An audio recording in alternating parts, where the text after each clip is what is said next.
ಪಪ್ಪ. ಮೀರಾ ನಮಗೆ ಎಷ್ಟೊಂದು ತೊಂದರೆ ಕೊಟ್ರು, ಆದ್ರೆ ಮಾವ ನಮ್ಮನ್ನ ಎಷ್ಟು ಚೆನ್ನಾಗಿ ನೋಡ್ಕೊಂಡ್ರು.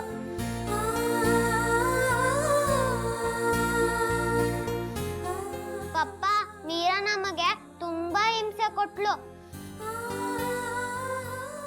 ಅಕ್ಕನ ಮನೆಯಿಂದ ಆಚೆ ಹಾಕದ್ಲು.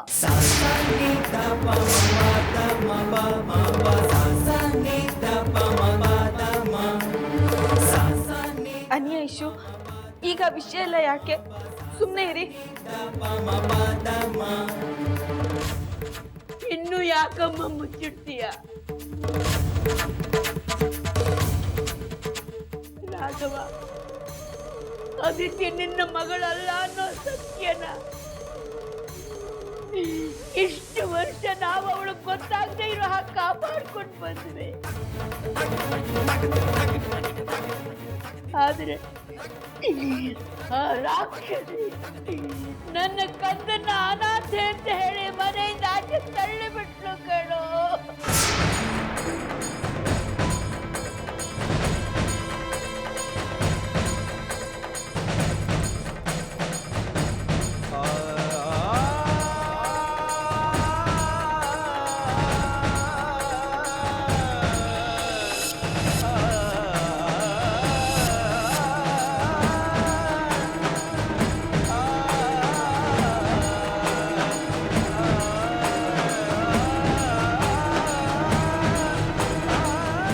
ಅದಿತಿ,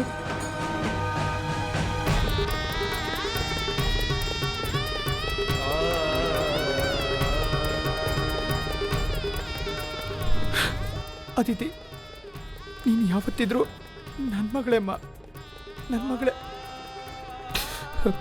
ಅನಿ, ಐಶು, ಬನ್ನಿ.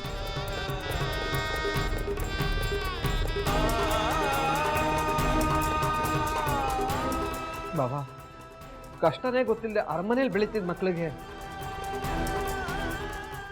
ಆ ಮೀರಾ ಸ್ಲಮ್ಮಲ್ಲಿ ವಾಸ ಮಾಡೋ ಪರಿಸ್ಥಿತಿ ತಂದ್ಬಿಟ್ಲು ಬಾಬಾ. ಕೆಲ್ಸ ಅಂದ್ರೆ ಏನು ಅಂತ ಗೊತ್ತಿಲ್ದಿರೋ ಈ ಎಳೆ ಕಂದಮ್ಮನ ಹತ್ರ ಕೂಲಿನೂ ಮಾಡಿಸ್ಬಿಟ್ಲು ಆ ಮೀರಾ.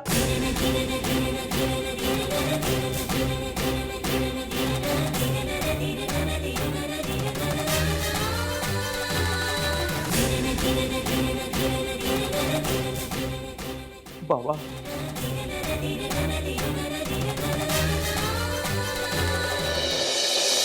ಸತ್ಯ ಏನು ಅಂತ ಸರಿಯಾಗಿ ತಿಳ್ಕೊಳ್ದೆ ಬಾಯಿಗೆ ಬಂದಾಗೆಲ್ಲ ಮಾತಾಡ್ಬಿಟ್ಟೆ.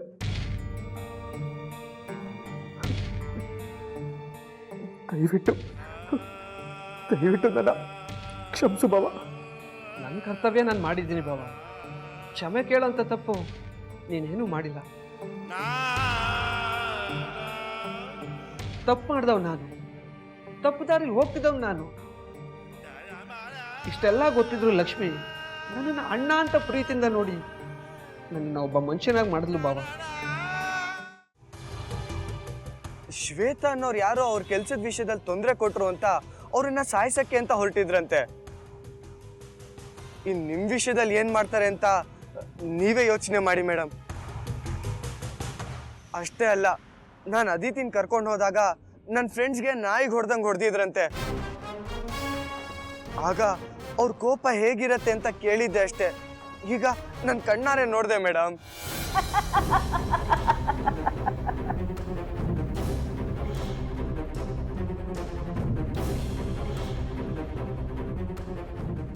ಏಯ್, ಈ ಮೀರಾ ಬಗ್ಗೆ ಅಷ್ಟು ಸುಲಭವಾಗಿ ಲೆಕ್ಕಾಚಾರ ಹಾಕ್ಬೇಡ. ಆನೆ ಎಷ್ಟೇ ದೊಡ್ಡದಾದ್ರೂ ಅದನ್ನ ಪಳಗಿಸೋದಕ್ಕೆ ಒಂದು ಚಿಕ್ಕ ಅಂಕುಶ ಸಾಕು. ಅದೇ ರೀತಿ ರಾಘವ್ಗೆ ಏನ್ ಮಾಡ್ಬೇಕು ಅನ್ನೋದು ನನಗೆ ಗೊತ್ತಿದೆ. ಮೇಡಮ್, ಬರ್ತಿರೋದು ಬರೀ ಆನೆ ಆಗಿದ್ದಿದ್ರೆ ಸುಲಭವಾಗಿ ಎದುರಿಸ್ಬೋದಿತ್ತು. ಆದ್ರೆ ಅದು ಮದ ಏರಿರೋ ಆನೆ, ಹೇಗೆ ಎದುರಿಸ್ತೀರಾ? ಅದೆಲ್ಲ ನಿನಗೆ ಬೇಡ್ದಿರೋ ವಿಷಯ. ನಿನ್ಗೇನ್ ಬೇಕೋ ಅದು ಸಿಗುತ್ತೆ. ಮನೆಗೆ ಬಾ. ಈಗಿಡು ಫೋನ್. ಮೇಡಮ್, ನಾನು ನಿಮ್ಗೆ ಒಳ್ಳೇದಕ್ಕೆ ಹೇಳ್ತಾ ಇದ್ದೀನಿ. ನೀವಲ್ಲಿ ಇರಬೇಡಿ, ಹೊರಟ್ಬಿಡಿ. ಇಡೋ ಫೋನು.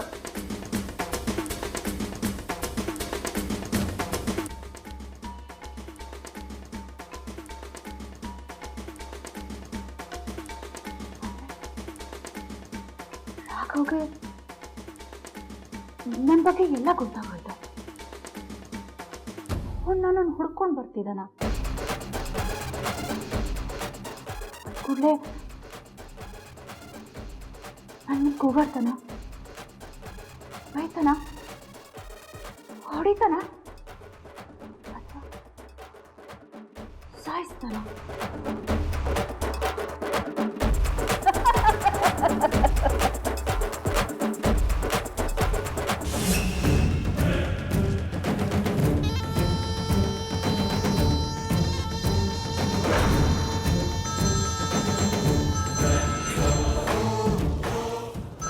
ಫೋನ್ ಮಾಡ್ತಾ ಇದ್ದಾರೆ. ಅಕ್ಕ ಹೇಳಕ್ಕ. ಎಲ್ಲಿದ್ಯಾ? ಇಲ್ಲೇ ಬೆಂಗಳೂರಲ್ಲಿ ಇದ್ದೀನಕ್ಕ. ನೀನ್ ಬೆಂಗಳೂರಿರೋದು ನನಗೆ ಗೊತ್ತಿದೆ. ಯಾವ ಬೇರೆದಲ್ಲಿದ್ಯಾ ಅಂತ ಕೇಳಿದೆ. ವಿಜಯನಗರದಲ್ಲಿ ನಾನು ಕಾರ್ ಗ್ಯಾರೇಜಲ್ಲಿ ಇದ್ದೀನಕ್ಕ. ಇಮ್ಮಿಡಿಯೇಟ್ ಆಗಿ ನನ್ನ ಮನೆಗೆ ಬಾ. ಯಾಕಕ್ಕ, ಏನು ವಿಷಯ? ನಿನ್ನಿಂದ ನನಗೊಂದು ಕೆಲಸ ಆಗಬೇಕು. ಬೇಗ ಬಾ. ನೀವು ಕೇಳೋದು ಹೆಚ್ಚ, ನಾನು ಮಾಡೋದು ಹೆಚ್ಚ? ಏನಂತ ಹೇಳಕ್ಕ? ನೀನೊಬ್ಳು ಕತೆನ ಮುಗಿಸ್ಬೇಕು.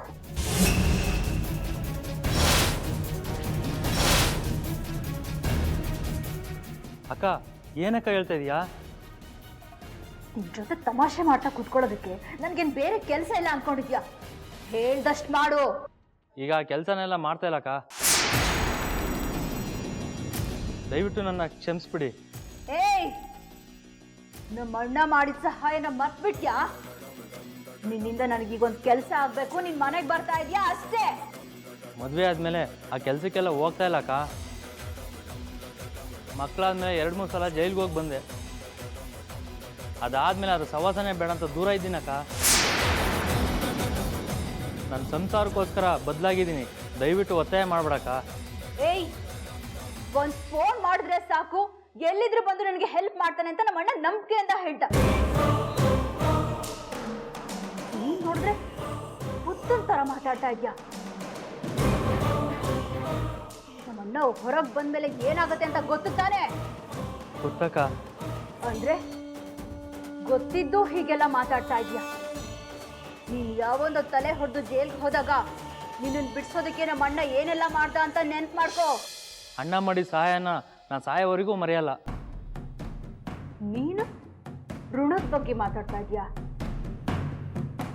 ನಾನು ಹೇಳಿದ ಒಂದ್ ಕೆಲ್ಸನೇ ಮಾಡಕ್ಕಾಗಲ್ಲ ಅಂತ ಹೇಳ್ತಿದ್ಯಾ. ಅಂಥದ್ರಲ್ಲಿ ಋಣದ ಬಗ್ಗೆ ಬೇರೆ ಮಾತಾಡ್ತೀಯಾ? ಹತ್ತಿದ ಏಣಿನ ಅಷ್ಟು ಬೇಗ ಮರಿಬಾರ್ದು. ಅಕ್ಕ ಅದು ಅವತ್ ನೀನ್ ನಿಮ್ಮ ಮಾವನ ಜೊತೆ ಗಲಾಟೆ ಮಾಡ್ಕೊಂಡಾಗ ನಮ್ಮ ಅಣ್ಣ ಮುಂದೆ ನಿಂತು ಪ್ರಾಬ್ಲಮ್ ಸಾಲ್ವ್ ಮಾಡಿದ್ದಕ್ಕೆ ಇವತ್ತು ನಿನಗೆ ಹೆಂಡತಿ ಮಕ್ಕಳು ಅಂತ ಇರೋದು. ಇಲ್ಲ ಅಂದಿದ್ರೆ ಇಷ್ಟೊತ್ತಿಗೆ ನಿಮ್ಗೆ ಏನೂ ಇರ್ತಿರ್ಲಿಲ್ಲ. ಈಗ ನನಗೇನೆ ಹೆಂಡತಿ ಮಕ್ಕಳು ಅಂತ ಕತೆಗಳು ಹೇಳ್ತಾ ಇದ್ಯಾ? ಅಕ್ಕ ತಪ್ಪು ತಿಳ್ಕೊಬೇಡ ಅಕ್ಕ. ಇದೊಂದು ವಿಷಯ ಬಿಟ್ಟು ಬೇರೆ ಏನಾದರೂ ಹೇಳಿ ಮಾಡ್ತೀನಿ. ದಯವಿಟ್ಟು ನನ್ನ ಕ್ಷಮಿಸ್ಬಿಡಕ್ಕ.